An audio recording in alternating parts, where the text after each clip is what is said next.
Hello, my dear Capricorns. This is your reading for the week of June 16th. And I asked Spirit, be specific. What would you like to say to Capricorn today for this week? And what you are being called to do is bury the hatchet. But burying the hatchet, as you know, is a term for making peace, right? But what they're showing me is you burying the hatchet, but you're patting the dirt over, but you're still looking at it, and it's almost like you've marked it. It's not really buried very deep. There's just a little bit of earth covering it. The card that comes up for you is forgiveness. After I got that, then I got forgiveness. And what I feel like this is telling you, Capricorn, is that this week you may have the opportunity to revisit, an old grudge or an old conflict that has been just under the surface for you, not really resolved, but just under the surface for you. And the thing is, we want that to not be lingering in your energy, because along with that, there is an emotion that's attached to whatever the offense was, whether it was towards yourself or towards somebody else, okay? And the emotion is shame. There seems to be some shame linked to this.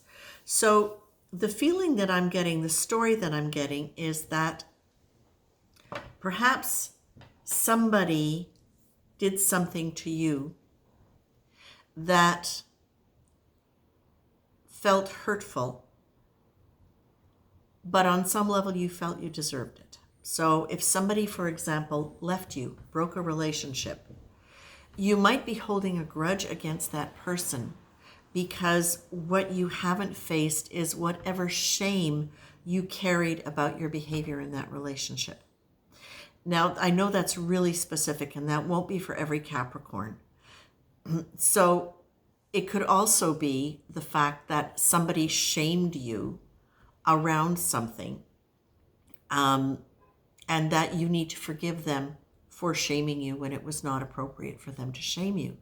It could happen in many different ways, but what you're being told here is, if you can breathe, take the time when any of these emotions come up, when the concept of forgiveness or shame comes up,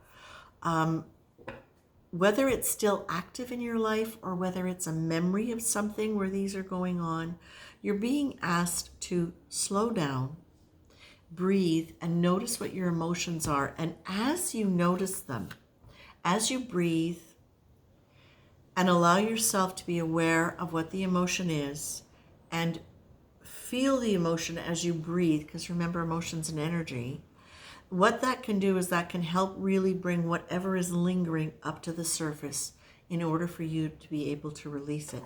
How do you release it? You'd be willing to release it, number one. You'd be willing to let go of a grudge. You'd be willing to let go of having to be right about a situation. And you also continue to not reject the emotion that comes up, or the emotions, because often there are several. Not reject them, but also not justify them. Just be aware of them as an energy, and that as you breathe, holding a gentle awareness around them without an attachment to them, that actually allows the energy to cycle through and out of your system, okay? Now, of course, if we're dealing with big trauma, we always want to be careful of making sure that we have the support of a team that will help you, or a person that's going to help you with that. But if this is kind of just normal life stuff that we all go through, the other thing that you're really being asked to consider is, what was your role in that? Okay? Whether it's you feeling ashamed or somebody shaming you, what was your role in the relationship that took it to that point, that brought that up? Why is that important? It's important because every time we face an emotion and allow ourselves to experience it kindly, with acceptance and curiosity, what it does is it teaches us about ourselves, and it shows us where we can let go of something or where we're having difficulty and if we need more help with it. So taking responsibility, I mean, self-awareness without responsibility is just self-indulgence. You need to be able to take responsibility for your role, for your own healing, and be willing to give up guilt, remorse, all of those things that go along with it, okay? This really feels like an opportunity for you, Capricorn, to let go of some of the past, okay? That's been lingering in a way that's maybe not been helpful for you. That's it, Capricorn. Take care.